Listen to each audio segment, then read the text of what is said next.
I'm Avery Schmitz, intern at Lawfare, with an episode of Chatter for March 5th, 2023. For today's episode, the team at Lawfare decided to cross-post this week's episode of Chatter, a podcast from David Priess and Shillenn Harris, featuring in-depth discussions with fascinating people at the creative edges of national security. Today's Chatter episode is entitled Fixing America to Bolster National Security with Richard Haass. In the episode, Priess sat down with Haass to discuss his experiences crafting State Department policy under the Bush administrations and leading the Council on Foreign Relations for over 2 decades. They discussed the war in Ukraine, U.S. competition with China, strategic interests in South Asia, and more. This is Chatter.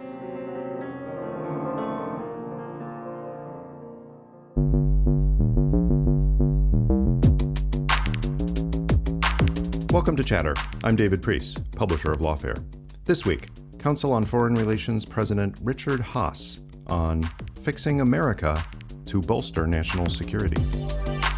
If you're a major power in the world, you want to stand for continuity, for a degree of predictability and consistency. So an unwillingness to compromise, I actually think, can be dangerous. It's in your own self-interest to get out there and vote. If not, what you're essentially doing is saying, okay, I'm going to let this other person who I don't know and with whom I may disagree fundamentally, he or she's going to vote and determine what happens to me. Why would anybody put themselves in that place? Government is us. What, 20, 25 million people if you add up everybody who's associated with it? So government is not the other. Government's us, and government touches every aspect of our lives.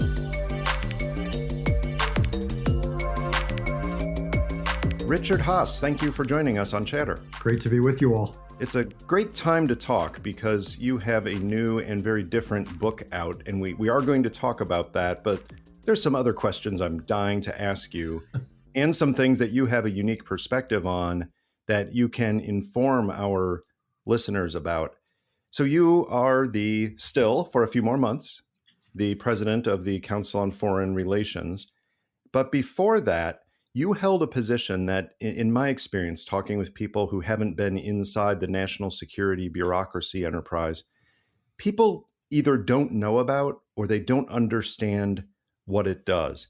And you were there during an absolutely crucial time. So what does the Director of Policy Planning at the State Department do? And describe your time there in the times just before and I believe for a couple of years after 9/11.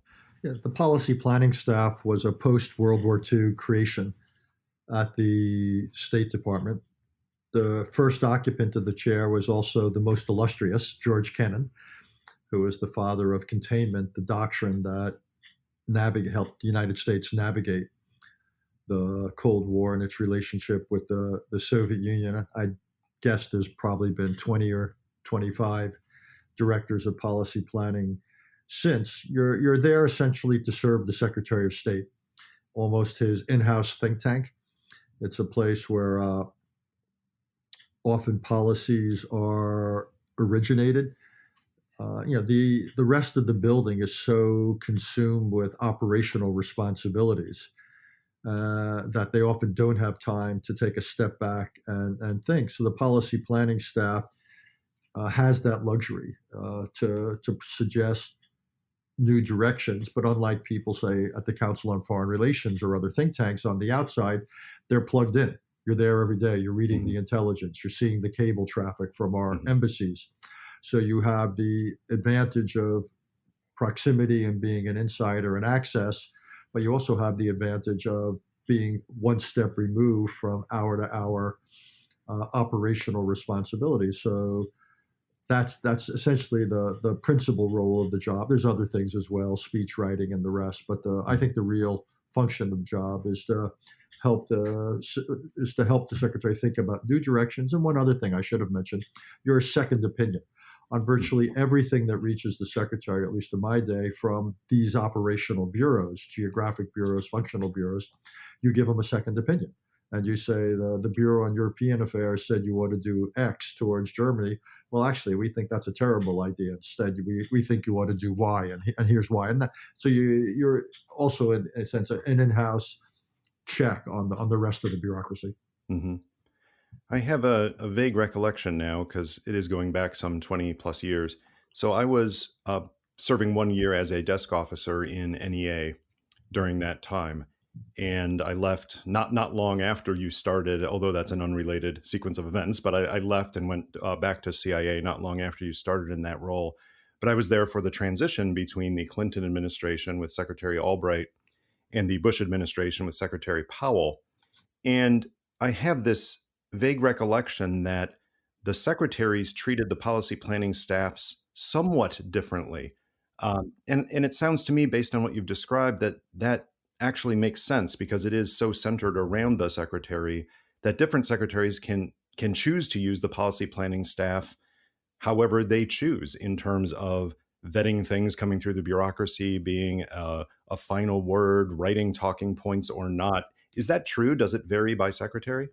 100%. I think it varies by secretary. It also varies by the person who's sitting in the job. People come into that job with different interests, different strengths. So some people in that job have been a general purpose advisor to the secretary, part of his inner circle.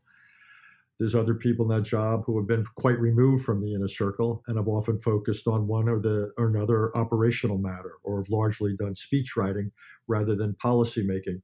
It's totally discretionary. One of the few jobs in the building, like the counselor job, that is totally discretionary. And you were working with an extraordinary set of individuals with deep national security experience during that time at the beginning of the administration. So, of course, you had President Bush, who had not been enmeshed in a foreign policy bureaucracy before, but you're there with, almost daily with Dick Cheney, with Condi Rice, Steve Hadley, with Colin Powell, Rich Armitage. In many ways, the A-team of national security policy in the last several decades.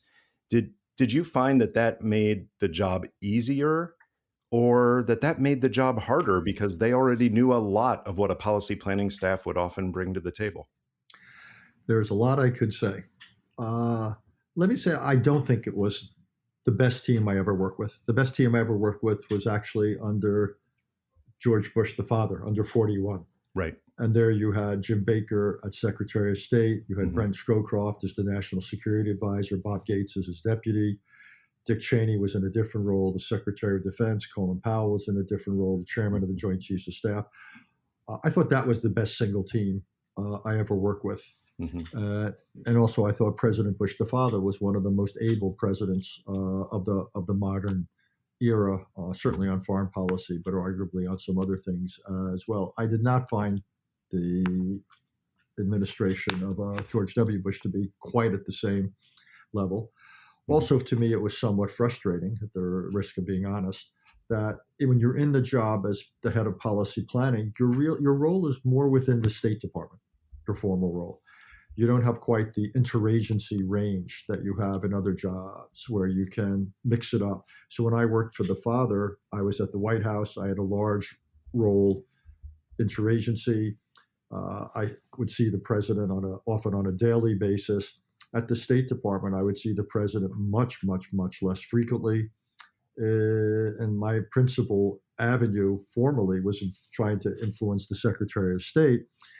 My principal avenue with the rest of the government tended to be more informal. So I would see someone like Condoleezza Rice, the National Security Advisor, say once a month we would get together for a meeting or for lunch or whatever. But there, my influence was really based upon, or my lack of influence. It was much more based upon personal relationships rather than an institutional role. So you mentioned earlier that you were walking in the footsteps of George Kennan in the policy planning job. The next job you moved to, which you have held for almost 20 years now, is the president of the Council on Foreign Relations. And there, you're following in the footsteps of people like John Davis, Alan Dulles, Winston Lord. Some very impressive people have run the Council on Foreign Relations, but none of them have done it for more than 10 years. And you decided to double that and stick with it for 20 years. What attracted you to CFR in the first place, and what has motivated you to stay involved at this intense level for so long? Well, what attracted me to the Council on Foreign Relations is that it is in many ways the country or even the world's preeminent think tank devoted to questions of foreign policy and international relations. It publishes the leading journal in the field, Foreign Affairs. And this is when I came here 20 years ago. I had just left the George W. Bush administration. I did not see eye to eye with my colleagues about the wisdom of the Iraq War.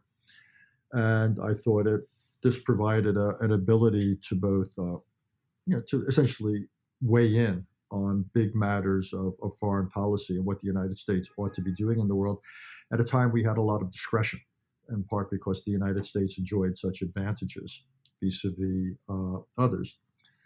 I didn't plan on staying here 2 decades. I planned on staying here about 7 years, which I thought was about the right period.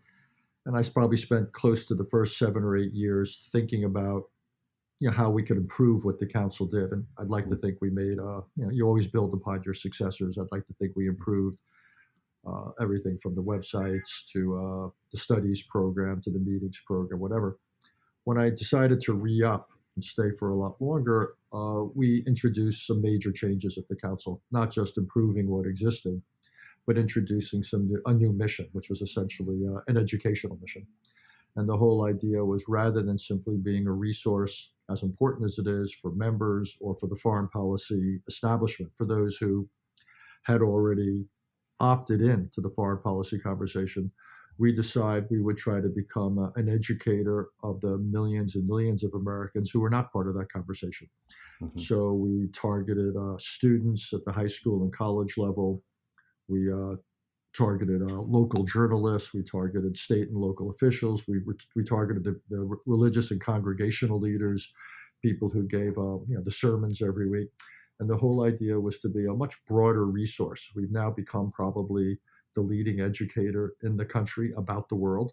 We have an entire curriculum that we've developed here that's up online called World 101. We've got dozens and dozens of simulations based upon the National Security Council or the UN. We've created a game for middle schoolers with iCivics to teach younger people about the world. On our website, we've introduced all sorts of fundamental, we call them explainer material. So again, the whole idea is to be an educator in the largest sense of the world. And that really got me interested. I feel excited about how we've continued to do what you would expect the Council on Foreign Relations to do: hold meetings, write articles, write books, and the like. And we've taken on a much larger educational role. So that's really what kept me here. And then the last few years, I was actually, once that was all set, I was thinking of moving on. Then COVID happened. And I thought that as the CEO of this institution, I had an obligation to help steer us through this. We meet all the time. Well, in COVID, you couldn't meet. And the whole question was, what would we do? And I was worried about what it would mean for us. And we obviously, like everybody else, jumped onto Zoom. And we created a community that was virtual rather than in person. And we got through it in very good shape. We're financially stronger than ever. Our membership is larger and more diverse and more active. So we weathered the storm, but I felt an obligation to get us through that, which brings me up to where I am now, which is essentially 4 months away from leaving what has been an extraordinary experience for me. And in the course of those 20 years, you've had some momentous developments on the world stage, but one of them, perhaps the largest, has to be the Russian invasion of Ukraine and a major war in Europe for the first time in what I would call modern history. This is a huge issue, and one that you've described before in a few places as really two wars, that it's the Russian war against the people in the cities of Ukraine and the Ukrainian war against the Russian army. At least that's how you characterized it early in the conflict. And now that we're just past a year into the conflict, I'm wondering if you still think of it that way and how these kind of dual reality of the war has evolved during the past few months. Well, two reactions. I do think it was is an extraordinarily large historic development. If you look at the last 20 years, one can think of, post 9/11, post the beginning of the Iraq War, but we had the entire trajectory of the Iraq and Afghanistan wars. We had the 2007-8 economic crisis. We had the Arab Spring. We had the deterioration in many ways of U.S.-Chinese relations. It's a long list of developments. But the idea that you could have this type of a blatant, unprovoked war between countries in Europe, the part of the world we thought that had most put the past behind it, is quite extraordinary. I think it's one of the reasons that so many people had trouble imagining it or predicting it, even when the evidence began to mount that something was about to happen. Indeed, there was a large body of work in the field suggesting that wars between countries was obsolete.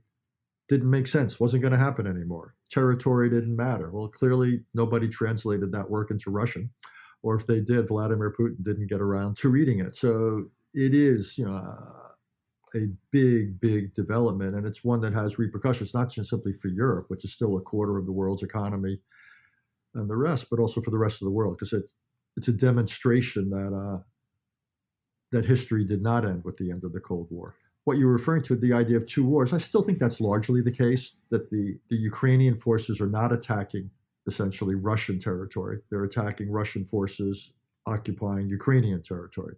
Mm-hmm. And they're largely attacking just that, Russian military forces. Russia is, to some extent, engaging the Ukrainian military, but their principal weapon has been indiscriminate targeting of Ukrainian society, the Ukrainian economy. So I still think you largely have two wars coexisting. There is an element where the armies are, there's friction or engagement between the armies themselves. In the United States, I think it's very easy to get the impression that everyone recognizes that Russia is wrong and what they're doing is opposed by everyone, because those are the voices we're hearing most loudly here. Those are the voices our closest allies are putting forth. There are some very strong words and actions coming out of everyone from the Baltic states to the other parts of Europe.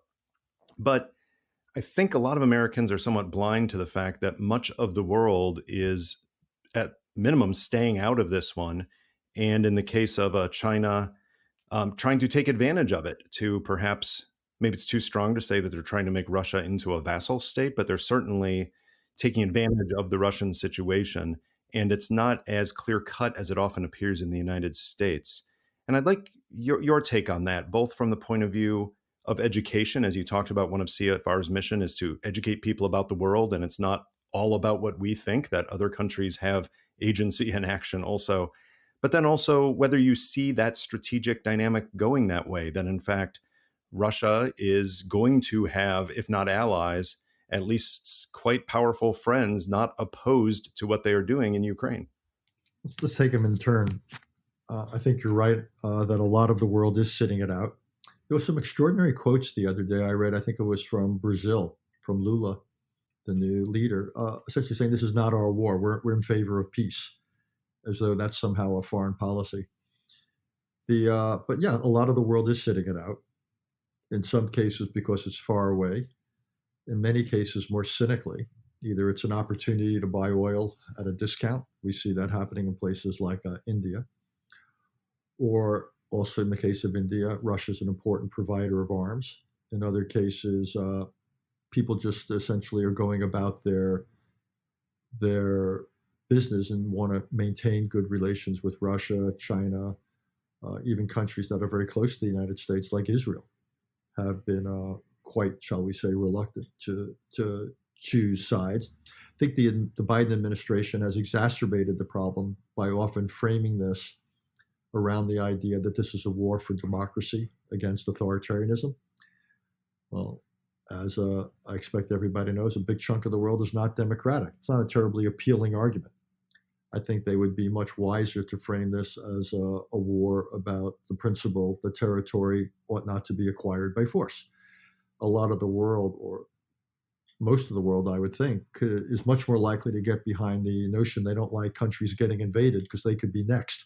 That might be a slightly more appealing theme than promoting democracy. I could go on that and just say this is probably also not the best moment for the United States to be championing itself as the great exemplar of democracy, given some of the issues and realities that are obviously taking place here. So, but your basic point's 100% right, that a lot of the world is sitting this out. This is basically an American European, essentially a transatlantic war fought against Russia and the backers of Russia.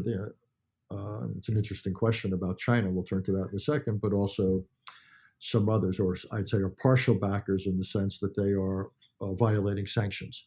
They are not joining in the sanctions against Russia. China's very interesting here. This all takes place against the backdrop of a dramatically worsened U.S.-China relationship. And I think that's been the trend of history now for quite a while. And what we're seeing is the Chinese, just when the war broke out a year ago, you saw the Chinese and Russia sign an agreement, the so-called no limits friendship agreement. I think the Chinese did so, Xi Jinping did so, under the expectation that Vladimir Putin probably argued to him that this was going to be a cakewalk. China thought that to associate itself so directly with Putin only had upside, had no downside. Needless to say, things haven't quite worked out that way. But China and Xi Jinping invested its prestige. Xi Jinping is not the kind of guy who likes to admit mistakes. Also, possible, as you say, that in the long run, they see Russia as a kind of gas station and provider of minerals, got a lot of territory. I also think China doesn't mind, to be cynical, the idea that the United States and Europe are diverted by this war. American military readiness is getting much worsened as we deplete our stocks of equipment and ammunition. Indeed, I'm worried that China will increasingly decide to support Russia enough so that Russia does not lose this war. China doesn't want to see its partner lose. Again, may enjoy the fact that the United States is tied down, is depleting its military stocks, is spending a lot of money on this, and China may calculate, what the hell? Relations are so bad with the United States, they can't get much worse. And relations are so bad with the United States, even if we show a degree of restraint, we're not going to be rewarded with them because Democrats and Republicans are essentially competing for who can be tougher on China.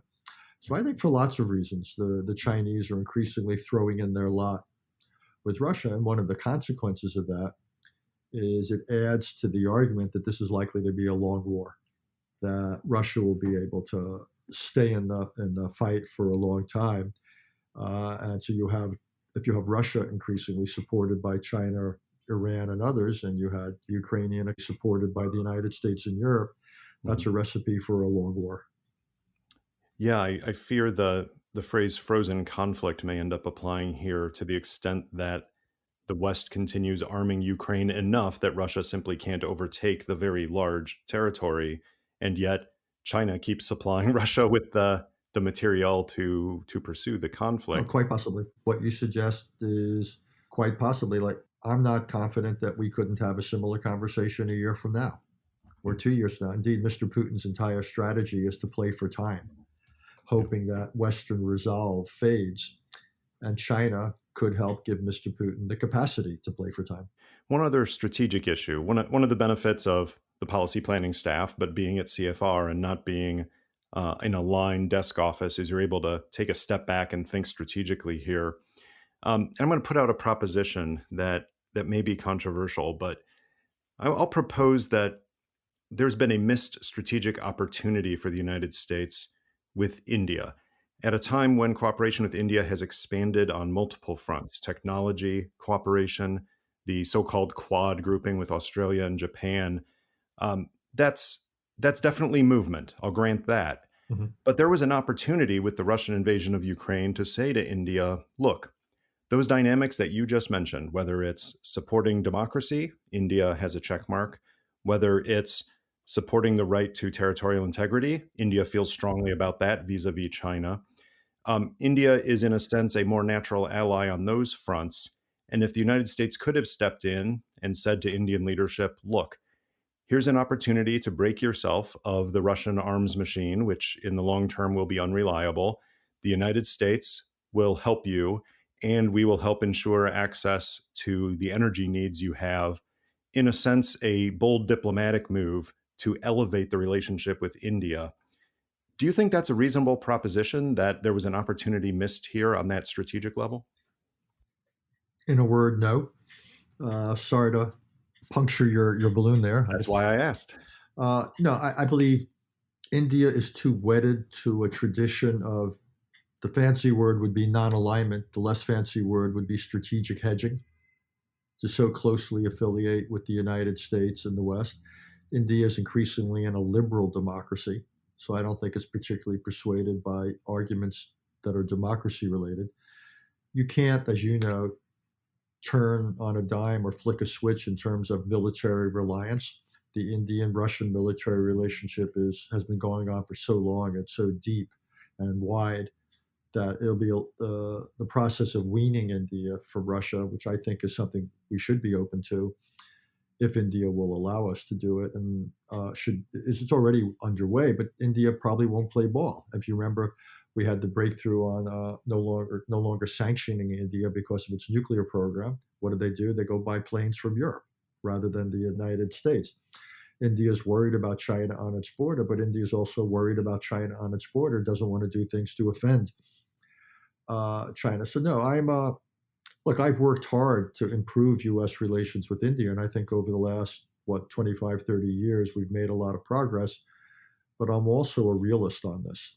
And I'm probably at the more, modest end of the debate about what to expect from India. I don't see the potential for strategic alignment, or much less alliance or anything like that with India. I think we will have degrees of cooperation, but also inevitable frustration. Well, I know you have thoughts on just about any area in the world and United States interests as they relate to them. But I find it fascinating that recently you've determined that what keeps you up at night when it comes to American foreign policy and national security writ large is not a threat from abroad, but a threat from within. And this has prompted you to devote your most recent attention to what became a book project, The Bill of Obligations, The 10 Habits of Good Citizens. I'd like to talk a little more about that origin story. When was it that your thinking started to gel around the idea that while there are serious and robust national security threats from abroad, that the threat from within is something that national security practitioners need to turn their eye to as well? It was a few years ago, and as what you said suggests, it wasn't something I had long planned. I'd been thinking a little bit about this years before. One of my previous books was called Foreign Policy Begins at Home, but that was really more about issues like immigration, education. It was about the sources of American strength. Right. And there was only one chapter on our political difficulties. This is something qualitatively different. This is about the internal threat to American democracy. And I had been thinking about it for some time. What originally got me going was, particularly during the Trump years, what I saw as the erosion of certain norms in the United States, and the increasing difficulty of getting things done along party lines, crossing party lines. And then January 6th, shall we say, was something of an accelerator or galvanizer, whatever word you want to use. And then so that reinforced my sense that something was severely amiss. And even years ago, I had begun to look at the whole, what I called a civics deficit in this country, that we essentially don't teach civics, or if we teach it, we don't teach it well, and we don't require it. So you can go to almost any school in America, almost any college or university, and while it's offered there, at 95% of those universities or more, you can, if you navigate those course distribution requirements right, you can avoid taking any course in civics. So I've been thinking about this for quite a while. It came together, and for me, the aha moment was really two things. One is when I'd speak about, I'm out speaking all the time. One is I saw the reaction in the room when I started talking about these issues. And there was normally when I talk about foreign policy, as sometimes the eyes glaze over. I can get overly academic, but when I mentioned civics, there was a certain energy in the room. People glommed onto that. And then secondly, when I invariably I'm asked the question after I finish whatever opening remarks I make, someone will ask, as using your words, what keeps you up at night? Yeah. And they say, is it China or Russia, what have you, North Korea or climate change, what have you? And I say, yeah, those are all problems. I get it. Those all worry me. They're all legit concerns. But what really worries me is us. And history suggests if we have sufficient focus and unity and resources, we can deal with our external challenges. We did pretty well in World War II. We did pretty well in the Cold War and so forth. But if we don't have that kind of unity or focus, then we're in real trouble. And so that's why I came around to the idea that this is basic. And then I don't know how you operate, but when I write, I take a lot of walks. And I'd either walk here in the city around Central Park, or we have a place upstate in New York, and I'd walk around there. And appropriately enough, I have a dog named Kennan. You'll like that, as you would think the former head of the policy planning staff would have. And it was part of a plot by my kids to get me to have a dog, as they knew if I could name it, I would be more likely to. I was totally played, and it worked. So I would take long walks with Kennan, and I wouldn't say he was a great conversationalist, but he left me alone to my thoughts, and I began to put together the arguments of this book. Well, I do want to talk through the idea of obligations and discuss each one of them that you propose, because as a collection, they're quite impressive. But let's lay the foundation first for why you assess we've had a democratic decline in the US recently, the factors that go into that. Among those you've mentioned is a loss of a common identity, the idea that there's something that unites all of us. And I'd like you to talk through that a little bit, because that's something that I think a lot of people will nod their heads and agree, yeah, I guess that's true, but they can't quite put their hands around the why of that in the United States more recently than has always been true. My sense is there's several whys. One we've already alluded to, that we don't teach our history and our narrative very well. No one's born understanding why democracy matters, is valuable, where it comes from, how it's performed, what it takes to sustain it. And the fact that we haven't taught it or haven't required that people study it, I think, is one reason. We no longer have nearly as many common experiences. When you go back to the literature of World War II and the Greatest Generation, and even subsequently things like the draft, right? We don't have anything like that anymore. We have the all-volunteer force. Media's really changed. I don't know how old you are. I know how old I am. But when I grew up, it was an America of 3 networks, and people would watch the nightly news, Walter Cronkite or Huntley Brinkley or whatever. And now we no longer live in a world of broadcasting. We live in a world of narrowcasting, and it's cable or Sirius radio or AM or FM radio or social media. So rather than having common experience, we increasingly have uncommon experiences. We're almost all operating in our own ecosystem, defined by geography or class. Educational attainment turns out to be a really strong indicator. Gender, race, religion, you name it. So, this is we the people are increasingly no longer a we. Very, very separate. So, lots of other things as well. The way we fund our politics, parties have become weaker. And so just a long, long list of things that have brought us to where we are. And again, the question then is, what do we do about it? Because it's pretty clear to me that these forces aren't going away, and they're not going to sort themselves out. Right. And as a realist, you point out, it's not that we can change our institutions overnight to adjust to the fact that democracy is just hard. And it's hard when you found a democracy and you have, 3 million people involved. Now we have 330 million people involved, and the institutions aren't probably ideal for that, but our system makes it hard to create new institutions. So therefore, we need to talk more about obligations than rights. Talk about that difference. Talk about, everybody understands, I think, the Bill of Rights and the idea of what the government can and cannot do. There's positives and negatives in the first 10 amendments. But what's the obligations side, and how do you picture that working with these rights as enumerated in the Constitution?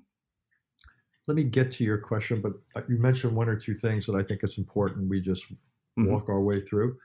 I mean, this was a country when we were founded nearly 2.5 centuries ago of 3 million people. As you say, we're now 333 million people. And not surprisingly, there's lots of ways in which this political system doesn't work. We've only had 27 amendments to the Constitution, and the 10 were pretty immediate because that was part of the deal. That was part of one of the original compromises. Several states said, we'll only ratify the new Constitution if you give us a Bill of Rights. We've come out of the Articles of Confederation, which, by the way, I recommend that people reread them. It was a real education for me. The idea that anyone thought that could constitute a government is beyond me. They are feckless is the word that comes to mind. But people were worried about a strong executive, not surprisingly, because they had we just fought a war of independence. So the bargain was, okay, you can have this stronger government, federal government, but only if you build in protections. Hence the Bill of Rights. And rights are obviously central to not just American democracy, but any democracy. It's been, though, hard to, the founders purposefully made it difficult to amend the Constitution. We've only had 17 additional amendments over this time. Now, a lot of people have come up with all sorts of plausible, even admirable ideas, but increasingly you can't get them through. So, I'm almost tired, I don't mean to be disrespectful, of reading reports and commissions of 86 ideas to improve American democracy, to stop this gerrymandering or, what have you, but you're not going to get them through. Yeah. The idea that you're going to totally change how we, 2 senators from every state. Okay, so you have California with the population of now 20 states, but it only has 1/20th the representation in the Senate. That may be true. That may be deeply flawed. It may be inconsistent with one man, one person, one vote, but it ain't going to change. Mm-hmm. So to me, the question was, okay, given those realities, how do we create an environment where you have a chance for needed change to take place? And that to me was moving away from a narrow rights-based understanding that we needed to think about what we owed one another, what we owed the country, and also a rights alone approach to democracy increasingly puts you at loggerheads. You believe that a woman has an absolute right to choose. The guy next door, the woman next door says, no, the rights of the unborn are absolute. Well, what do you do then? Right. Compromise is hard then. Compromise is hard. Supreme, we can have compromise, but for many people, compromise is unacceptable. These are existential, philosophical questions. So either you have gridlock or one side or the other wins, in which case the other side feels totally outside the political process, or you have violence. So again, a rights-based approach to democracy, I think, sows the seeds of its own demise. And so what I've been trying to think of, okay, how do we, continue a respect for rights, but understand that rights alone is not adequate? And then how do we develop a balance between rights and obligations? And then for me, that led to, okay, well, then what are the obligations? How does one think about them? And that again is what led to what we're talking about. And the obligations then are not necessarily and probably not at all matters of statute. These are matters of social reinforcement, matters of, like you said, civics education, of faith leaders, of community leaders, basically building up a network of norms around these obligations, right? Couldn't have said it better myself, 100%. Well, Pretty sure you did say it better in the book, but having read it, I've Okay, David. incorporated some of the thinking behind it. No, that's generous. No, and again, obligations are things you should or ought to do, rather than must do. We have laws, but laws can never anticipate everything. Mm-hmm. That's where norms come in. That's where behaviors come in. That's where attitudes come in. Laws are fixed. They're somewhat brittle. They can't anticipate every conceivable situation. So we need the cushion, the extra dimension of obligations. That's the only way, again, I think a democracy ultimately survives. Right. Well, let's walk through these obligations. And important to note that you don't say these are the only obligations, that there could be others that are important, and we can debate those. Sure. And some people may not agree with the top 10 importance of all of these, but your top 10 starts with being informed. Mm-hmm. So tell us, what is an informed citizenry and why is it so important? 10-second aside, what you say is exactly right. I'm not saying my 10 are the only 10. Right. I'm not saying they're the right 10. I would love to have a conversation because I'm interested in obligations. So if people say, how about numbers 11 and 12? Funnily enough, the Bill of Rights was originally 12. There's a tradition here. I often think of that movie where, Mel Brooks comes down and he's carrying all the tablets and 15 commandments. he drops a tablet and five commandments go by the wayside. Right. So anyhow, yeah, a little bit of that in our history. But look, you're right. Being informed, I made the first, not by accident. Ronald Reagan once said, I obviously support patriotism, but it's essential that it be an informed patriotism. Right. And we have a representative democracy. Only by being informed can we hold those who are appointed or elected accountable. Can we make judgments as to what's in the country's interest, even what's in our own interest? Mm-hmm. So it turns out that being informed is the predicate for so much else. People, you could almost argue, at the risk of being more political than I'm comfortable often being, it came up though in a conversation I had a few weeks ago, where someone said the people on January 6th, they thought of themselves as patriots. Mm-hmm. And I said, you're right, but they weren't informed patriots.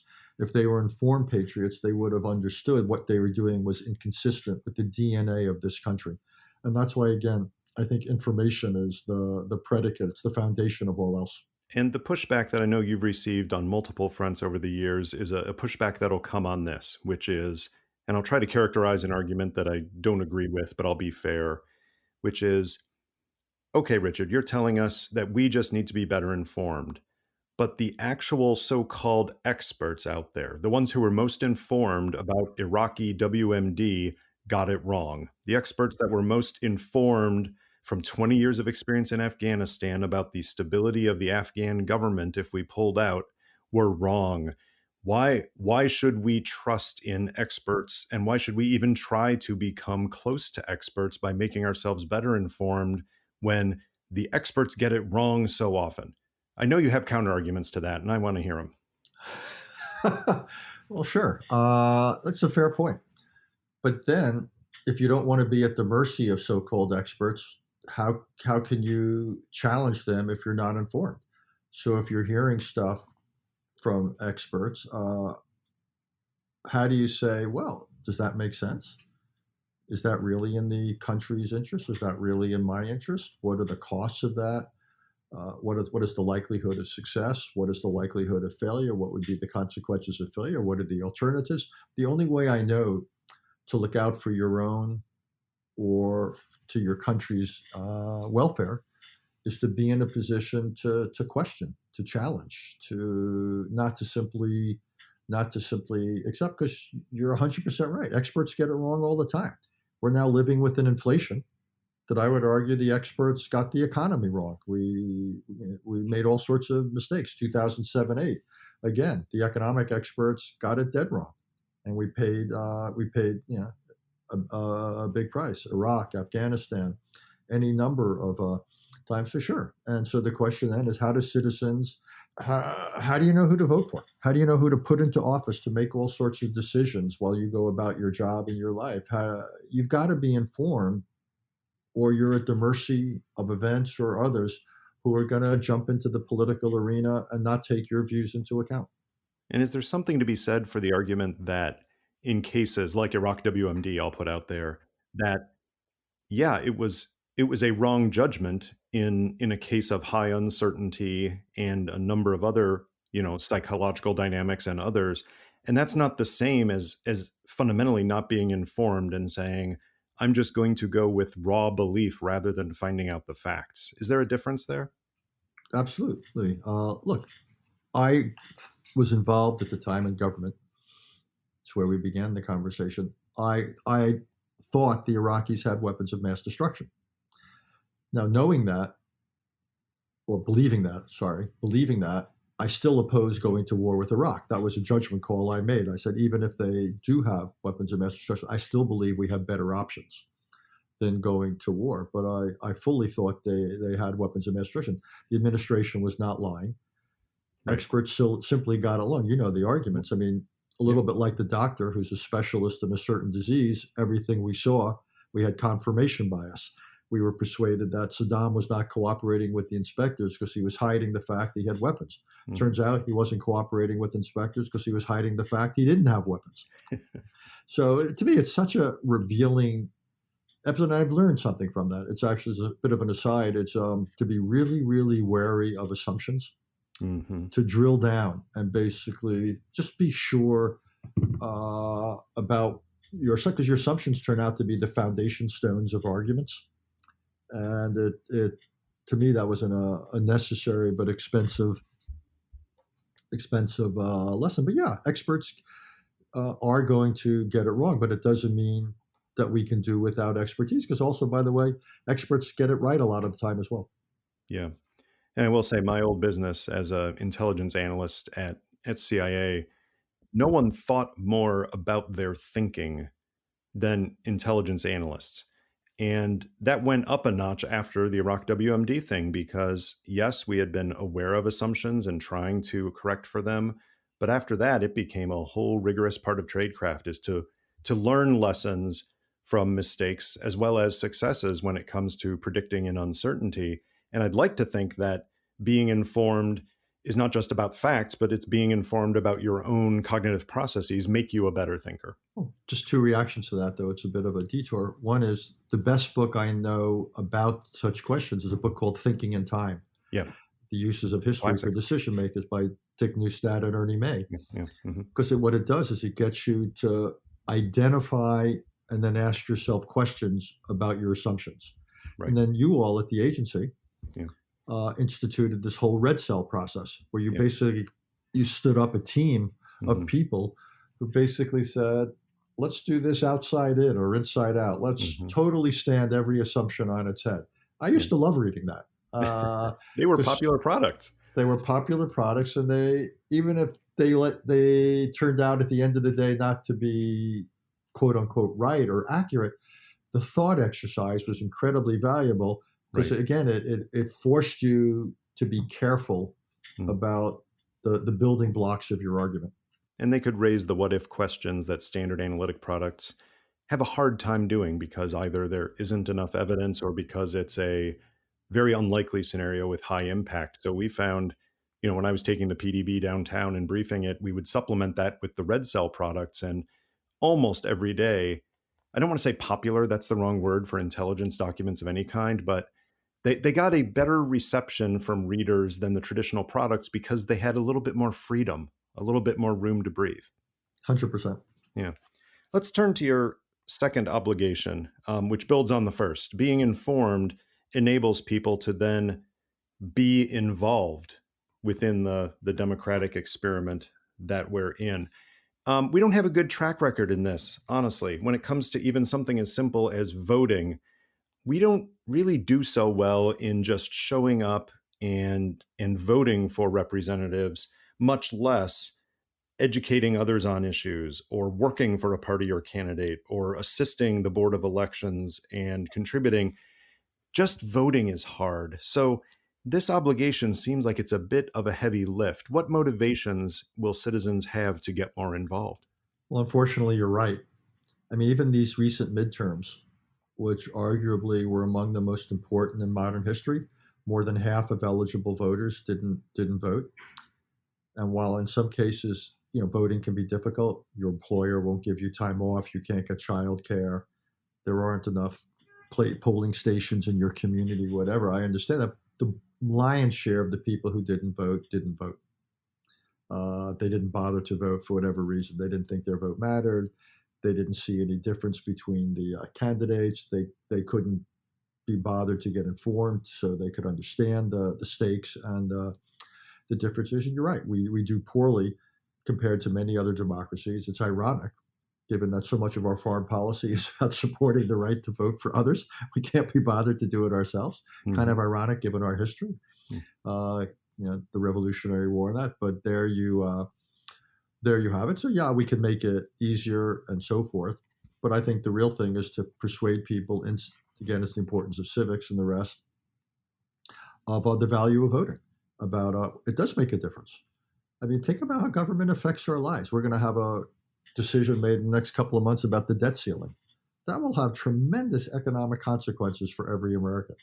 Matters of war and peace obviously have tremendous consequences. What we do or don't do at the border, tremendous consequences for life in the United States, or local issues as well, about crime.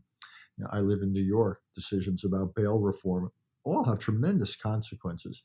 So, and we've had enough close elections where small numbers of people can have an outsized impact. So my view is, again, it's in your own self-interest to get out there and vote. If not, what you're essentially doing is saying, okay, I'm going to let this other person who I don't know and with whom I may disagree fundamentally, he or she's going to vote and determine what happens to me.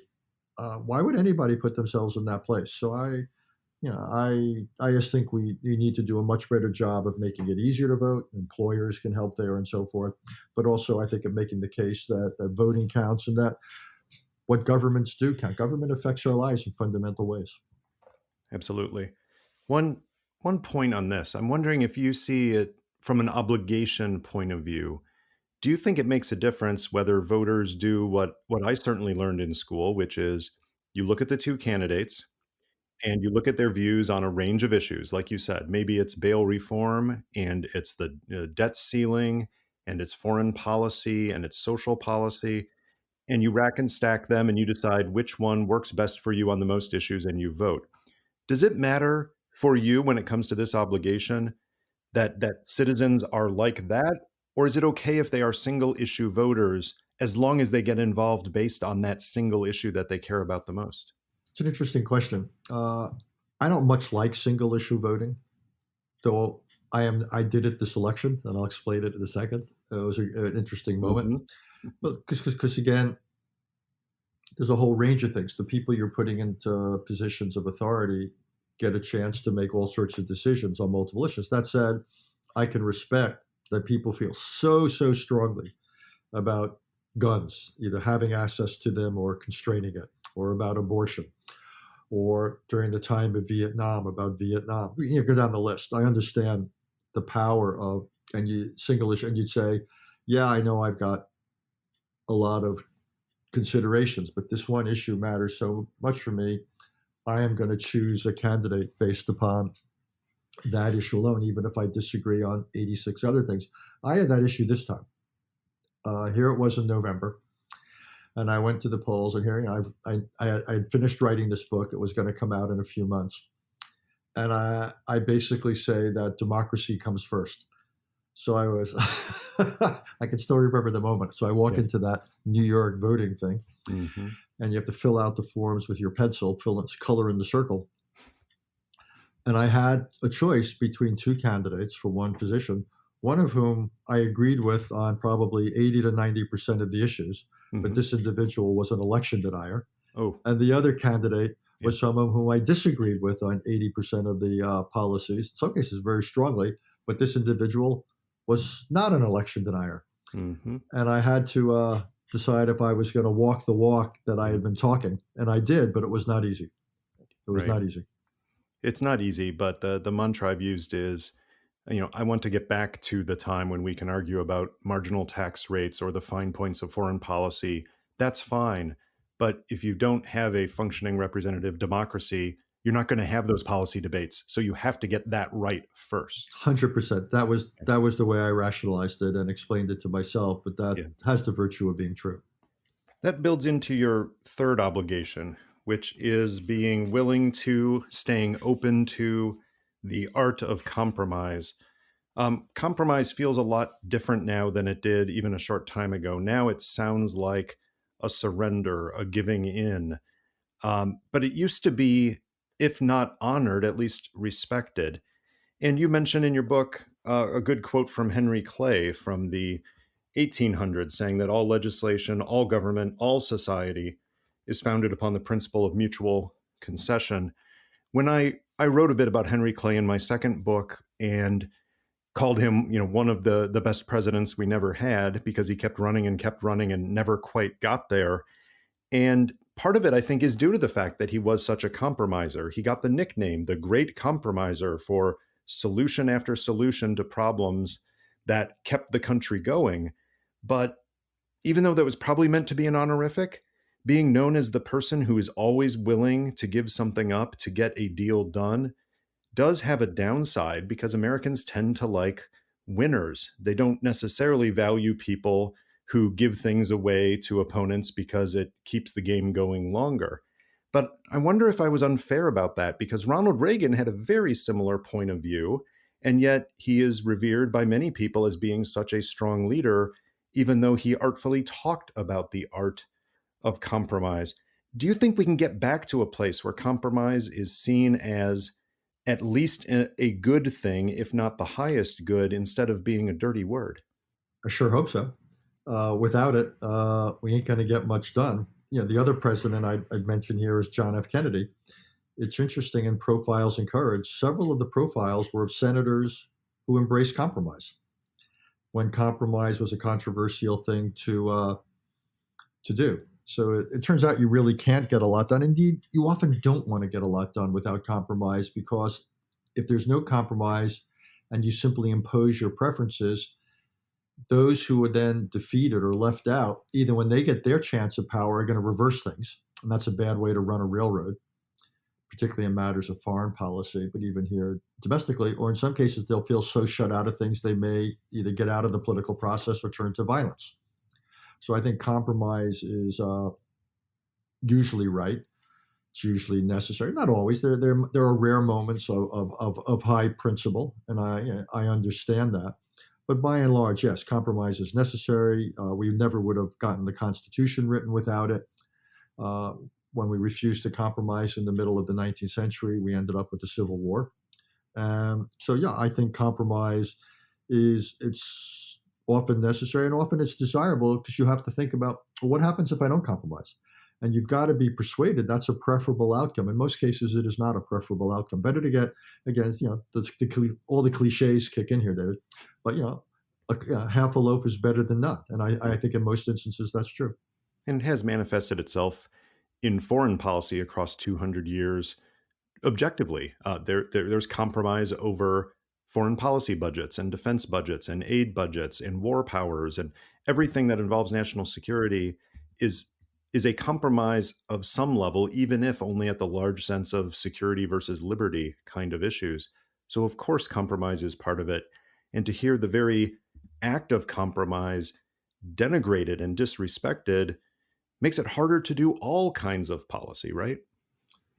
Absolutely. Plus, it not only makes it hard to get anything done, it also introduces the likelihood of massive reversals. And you mentioned foreign policy. So you had a situation where the Obama administration entered in 2015 into an agreement with Iran. Right. They did it by bypassing Congress. So there was no need to compromise. Mm-hmm. So the Trump administration comes in a couple of years later, gets rid of the agreement, again by bypassing Congress, no compromise. That's a bad way to run a railroad. We lost our allies in the process. It makes it very hard for other countries to negotiate with us. This it introduces whiplash. Mm-hmm. And if you're a major power in the world, you want to stand for continuity, for a degree of predictability and consistency. Right. So an unwillingness to compromise, I actually think, can be dangerous. Another obligation you propose is being civil and remaining civil with each other. And this does build on the moral codes of all major religious traditions and ethical codes in the world, which have some version of treat others as you would like others to treat you, or sometimes the opposite, which is do not treat others as you would not want them to treat you. But it does build on something that's fundamental to humanity when we think about ethics and social relationships. And yet, we're seeing a lot of the opposite. And for me, the image that came up when I read this section of your book was the school board meetings in the past few years, where you see people getting up and just cursing at these leaders, some cases volunteers, elected officials who are trying to do their best for the public good. You may disagree with them on policy, but getting up there and screaming at them and calling them names and not allowing them to respond. And to me, that shows a dark side that if you think you're right, you don't have to listen to the other side. And that's fundamentally different than this obligation you talk about. All too true. And it's also just impractical. It makes it very hard to get anything done. But also think about it. You could be disagreeing vehemently at the school board meeting on Tuesday with your neighbor, but on Wednesday, you may want to work with your neighbor on some other issue. Pretty hard if you've been abusive to do that. And this is a place where I look to religious authorities to play a role. You know, tens and tens of millions of Americans every week go to a church or a synagogue or a mosque. I would argue that religious authorities have the, if you pardon the word, obligation to say, "Hey, Mm-hmm. you have an obligation to be civil, to be respectful, to hear the." Now, there are moments where someone, it came up in the course of writing the book. Someone said to me, "What do you do if someone, if I'm black and someone uses the N word or something like that, or if you're Jewish and somebody uses some anti-Semitic thing?" It may be in certain situations you've got to walk away, that there's no chance of having a conversation in the face of incivility. No, and you had in the civil rights movement, you had nonviolence in the face of violence. Mm-hmm. But that's where, again, I think religious authorities, the moral leaders of this society, have to step up, and quite honestly, our political leaders have to model good behavior. And by the way, we as voters, we should penalize those who don't. If people, like the other night at the State of the Union, when people behaved abominably, ultimately they behave abominably if they get away with it. It's up to voters. I say more than once in the book, we get the government we deserve, not necessarily the one we need. So if we are going to not penalize those who model behaviors we would never want our children to demonstrate, that's on us. And that does take a different kind of courage then, doesn't it, to face incivility and to respond with modeling behavior. It's a willingness to be seen as weak to some people because you're not, quote, punching back, but in fact, you're taking the higher ground and you're showing this is the way we can disagree without being disagreeable. It actually is fighting back. It's just fighting back in a smarter way. Well, again, it's all that. It holds open the opportunity or the possibility of working together on other issues, and also it keeps the focus on the issue. If you fight back, then the focus turns to the fighting. One of the power of the argument on nonviolence, whether it was Gandhi or Martin Luther King or whomever, is you keep the focus on the issue at hand, whether it was British imperialism or racism and discrimination. If you fight back in kind, then suddenly that becomes the issue. That doesn't serve your goals. That does tie into the obligation that you mentioned, which is rejecting violence and specifically political violence. And I got to be honest, this is where I'm really worried, because you write that if the use of force proves successful in some way, it sets a precedent that others will try to emulate it to achieve their goals. And I found myself recently reflecting on 133 BC, which is before either one of us was born, but reading the history of the Roman Republic. Mm-hmm. And this is the time when Tiberius Gracchus, there was voting going on, and at least they honored the norm of no weapons in the sacred center of the city. But what they did is the mob went in and broke off table legs and used things that were improvised weapons and absolutely brutalized their opponents. Somewhere around 300 people were killed. The precedent that worried me there was it was somewhat celebrated by the political leadership, and they saw this as a good end, and so they did not punish the perpetrators. Well, history shows us what happened in the centuries after that. And I keep coming back to that example, and I can't quite escape it since January 6th, which is until we get full accountability for January 6th, the lesson learned is not that dissimilar from 133 BC in terms of the introduction of political violence. And the question becomes an operational one about how do we do it better rather than a moral one of we can never do that again. Does this worry you as much as it worries me? In a word, yes. It's the importance that legally those who committed violence be held accountable. And we're seeing that that's happening. A lot of people are going to prison, and there's the political side that we want those who, right, one way or another, were inciting. That incitement legally is a very hard thing to prove, but incitement politically isn't. So we'll see what happens, legally with certain people, including the former president. But to me, politically, it's clear. So that's up to us again, whether we are going to look the other way or hold people responsible or accountable for inciting violence, even if it doesn't necessarily clear the threshold that the courts would have. But look, I spent 3 years as the envoy to Northern Ireland. I've seen what politically inspired violence does to a society, and everything we take for granted. Suddenly we would not be in a position to take it for granted. I talked to corporate leaders just earlier today and basically said, you all have to become much more powerful advocates for democracy and the rule of law. How well do you think your businesses are going to do if your workers can't get to work or your customers can't get to the shop? Not going to do so well. So why aren't you more firm advocates for democracy? Why are you contributing to candidates that are sowing the seeds of democratic demise? You need to think twice about that. Your next obligation in your list is valuing norms, and you put a particular emphasis here on political norms. It's not just about observing the letter of the law, but looking at the spirit of the law, those things which are not enforceable by law, but are just the right thing to do. And you put a particular focus on one that I've also spent quite a bit of time thinking about, which is the basic norm of American democracy that you accept election results. And I guess it was always a possibility in my mind that we could have a challenged election on false pretenses, but I'm not sure I ever gave it serious thought until recently that it could happen because we had so many presidents. And I'm thinking here of presidential elections, but it's true of every election. But so many presidents who had real grievances, whether it was Andrew Jackson in 1824 as a candidate or Samuel Tilden in 1876, who had actual grievances and people telling them, we will fight for you. And yet to a person, they stood up and said, nope, the country is more important.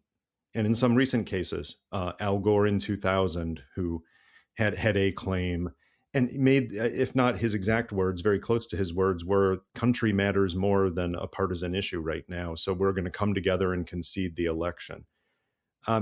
This is another one, like the rejection of violence, that I try to resist feeling pessimistic about it. But do you think that we can rebuild this culture of valuing norms, and what will it take from different sectors of the society? One person you left out in your list is Richard Nixon. Absolutely. He's one of the more excoriated presidents, shall we say, on our history. But even Richard Nixon had certain options after he lost the close election in 1960. There were quote unquote irregularities, I think it's a generous word, in Illinois. And he wouldn't pursue it.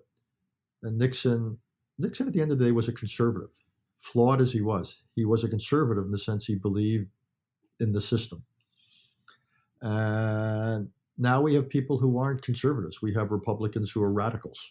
We probably have some people on the left who are radicals as well, who basically put their political agendas or their personal agendas first. So this is a conversation, I'll be honest with you, I never thought I'd be having.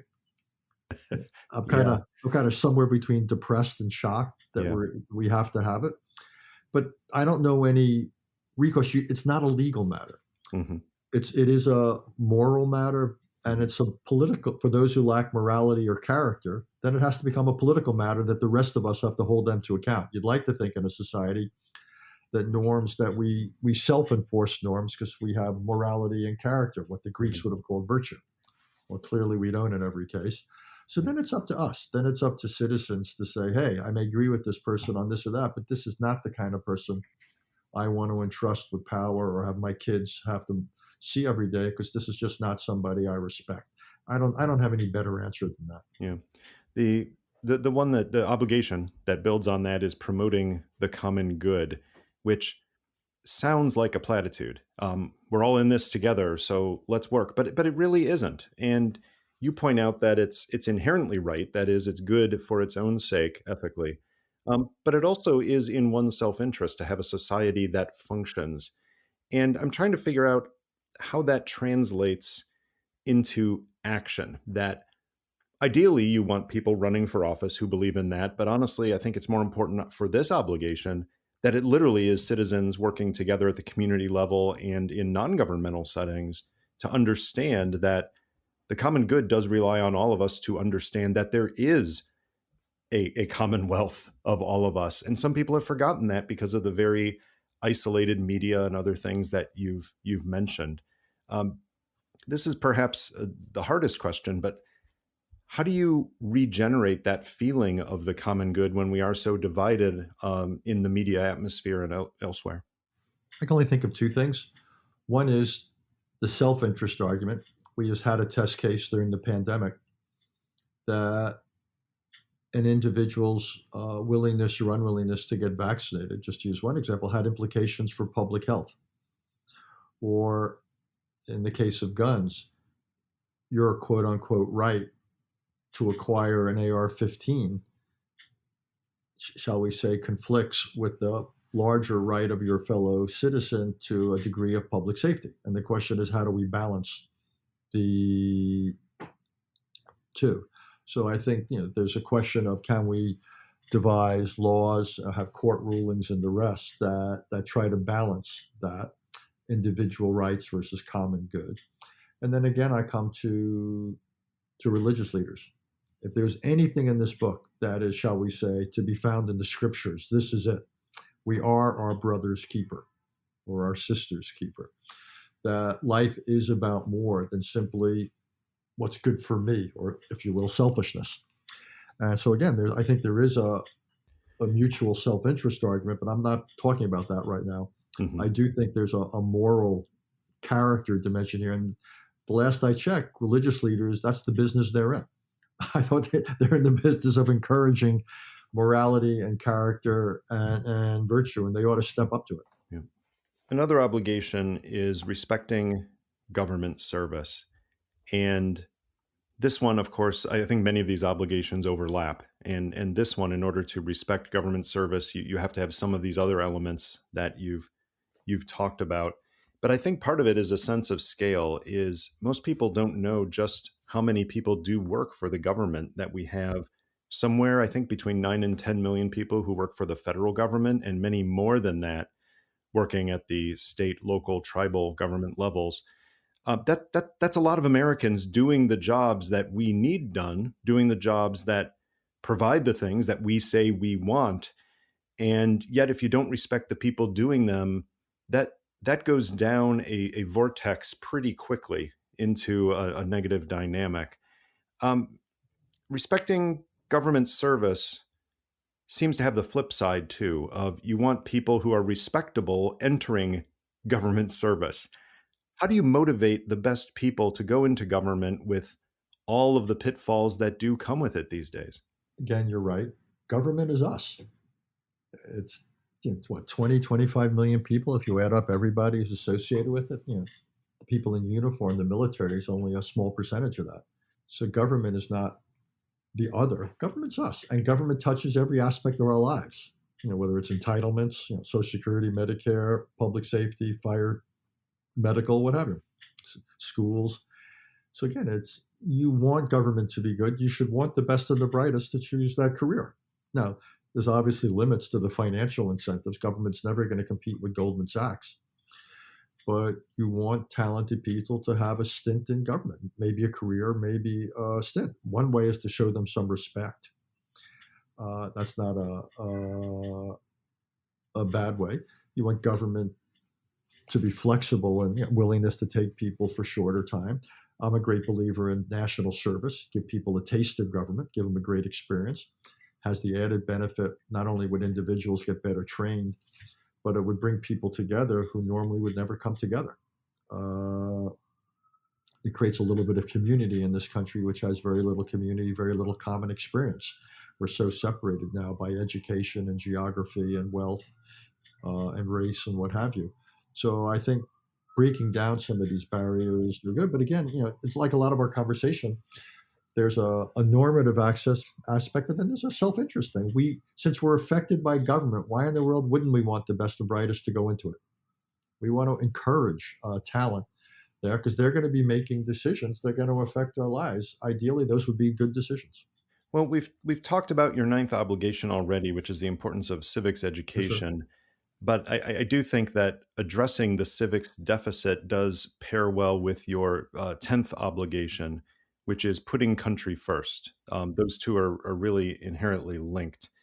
And I find it, when I was reviewing the powerful norm of accepting the results of a presidential election, I found that these are exactly the words that so many losing presidential candidates lose, even after those tough, close elections, when some people are saying we need to fight this, that they will use, I'm putting the country first. Some things matter more than partisanship. So that idea is out there that the country matters more than the party. The numbers aren't with us, Richard. We're seeing a lot of polling data that shows that if you put an R or a D after your name, that matters to people more than what you're saying about the country. And again, I'm not trying to be negative here, but wow, this is an obligation that we nod and say, of course, that makes sense. But there are a whole lot of Americans who disagree with us on this very point right now. Yeah, we've had some interesting recent demonstrations of it. Liz Cheney, I would argue, whatever you think of her policy, showed tremendous character. She put country first. She paid a political price for it and was willing to pay that price. You saw these secretaries of state around the country, often firmly entrenched in one party, but still stood by the process, realized there was something larger than their own immediate political preference. And some of them were removed from office. Many of them, I was glad to see, got reelected this time. A lot of them stood up to physical threats. To me, that was really America at its best. So all we can do is encourage it, reward it when we see it, penalize it when we don't.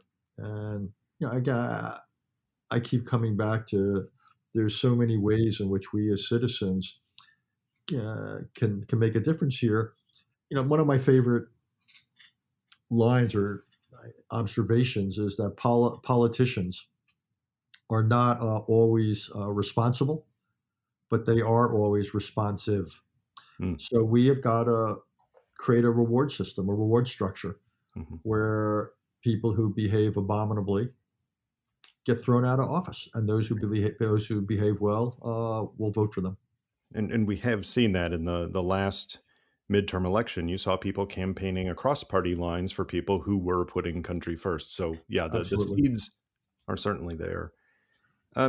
These are 10 obligations, but of course you've mentioned, and we briefly talked about the fact that there certainly could be more. In your discussions about these so far, what are 2 or 3 other obligations that people have said also belong on this top list? Things that, if you were writing a longer version of this book, you might consider including. What else are you hearing from people about obligations they think are important? So now my answer is going to surprise you. I haven't heard one yet. And I've been out on the road for a month. You found the right 10. Either that or people, I don't know. So far, at least, I haven't had anyone say, what about 11 and 12?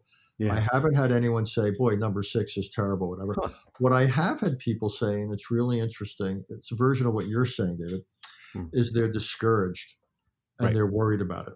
And the one, for example, that's probably the issue that's raised most is about number 9, which is support the teaching of civics. They Yeah. say, look at how education is getting politicized or even weaponized in our country. Right.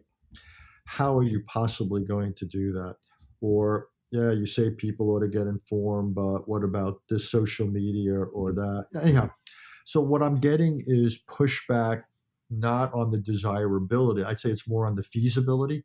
Okay. And I say, look, if it were easy, I wouldn't have bothered writing the book. I could have focused on my golf game or something. Right. And Yeah. and I wrote it because it isn't easy, but it's important. But so far, at least, for better and for worse, I haven't heard that I'm wrong in what I include or don't. It's more that people are worried that what I'm calling for, that the politics won't allow it to happen. Well, I'm going to put one out there, and I'm not sure it's a separate obligation because I do, like many of these, I think it is a reinforcing. It's almost like a quilt here that they tied into each other and help. But I'm thinking it's one about delayed gratification that, especially when it comes to political and social ideas, Hmm. everybody's in a race to get what they want right now. So it's strongly built in with the compromise element. It's strongly built in with the country first element. But the idea of you don't have to give up on something you want just because you're not getting it right now. There is actually virtue in delaying gratification for some policy option you want in order to build the foundation for cooperation, in order to reinforce these other obligations. And maybe it's because I have a young child at home, and delayed gratification is certainly on our mind all the time right now. How's that It going, seems, Dad? yeah, it's going really well until it isn't, and then it's a disaster. But it sure seems to me that a whole lot of people politically could remind themselves that delayed gratification doesn't mean giving up on what you want. It means treasuring it more when you've earned it. I don't disagree, and I think, as you suggested, it's implicit in a lot of these. I actually cite Reagan in one place. I think you mentioned it yourself when we were talking about the third obligation about compromise, that Reagan made a very strong case for taking 20% or 50% often to get something started. But don't demand all or nothing, or you'll end up with nothing. So I think there's that. That's a powerful argument to me. And a lot of these are about thinking about the larger good. Yeah.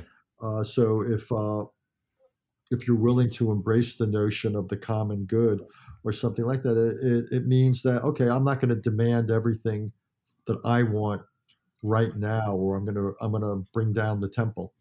And so a lot of this is again about, comes down to the last one, about putting the country first. Yeah. What we used to teach, called thinking institutionally. Keep in mind the larger objectives here. And if it means taking half a loaf, if it means, as you put it, delaying, accepting the fact this ain't going to happen now, but maybe will happen in part in a couple of years, if in agreeing to that and signing up to that, you protect and something larger, that's probably worth it.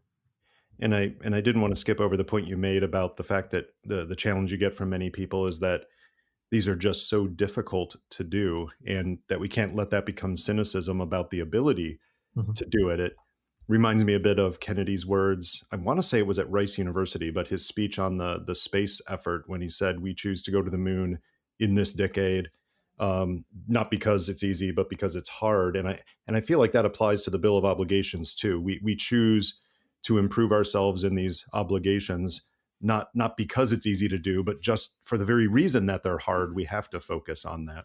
Well, thank you for saying that, and it's right. It's hard, but it's valuable. And again, I'm sorry I felt the need to put it out there. I would have, again, this is just not something I ever would have 10 years ago. If we had run into each other, this is not a conversation we would have had. But it is hard. But I'm not, look, you've been in government, I've been in government. My biggest takeaway from, having now spent, I was first, I've been in public life for off and on for 50 years, is that almost nothing is inevitable, and that applies for better and for worse. Good things don't happen because they should. Bad things don't happen, just don't happen. People make decisions, or people execute those decisions in certain ways. So from that, I take a little bit of solace. I take a little bit of optimism that there's nothing that's baked into the cake about the future of American democracy that can't be changed for the better. So I wrote this out of concern. I wrote this out of worry, but I did write this ultimately to start a conversation that leads to action that I hope addresses a lot of what's wrong, and I believe canon should be addressed. Well, let's close out our conversation by reaching into our chatter box and pulling out a question, may or may not be related to what we've spoken about. Recommend any recent book you've read, podcast you've listened to, or TV show you've watched. I don't read a lot of books these days because one, when you write a book or promote a book, you're too busy. Plus, in my job, I have to constantly read would-be books. One of my responsibilities is I read book-length manuscripts. Right. So the chance of fun reading, shall we say, is finite. I do listen to a lot of podcasts, but I am going to mention a TV show. Netflix recently launched an 8-part show. All 8 parts are available, called Full Swing. It's about golf. But it's not about golf. It's about the PGA Tour, and each of the 8 episodes is about 2 golfers, about how they're dealing with their situations, and professionally and personally. You don't have to like golf to like this show. It is a very human depiction of life in this glamorous world, which is actually quite hard and quite lonely and quite difficult. And it turns a lot of these golfers into head cases. And what you quickly realize, the difference is almost never physical. In virtually everyone, the difference is mental and emotional. And as a result, I find that I flew back from Munich. I was there at the security conference the other day. And instead of doing all the work I was carrying with me, including one of these unread book manuscripts, instead it was all full swing all the time. It was full swing all the time. It was got me through about 6 hours of flying, and I thought it was fantastic. Well, I also found fantastic the book, The Bill of Obligations, The 10 Habits of Good Citizens. Thank you for writing it. I, like you, am sorry that you had to write it, both because of what prompted it, but also the opportunity cost of not having another book on foreign policy to read from you. I hope that's still in the offing next. But I appreciate your discussion on all of these topics, and thanks for joining me on Chatter. David, you're a good and generous and wise man. Thank you, sir.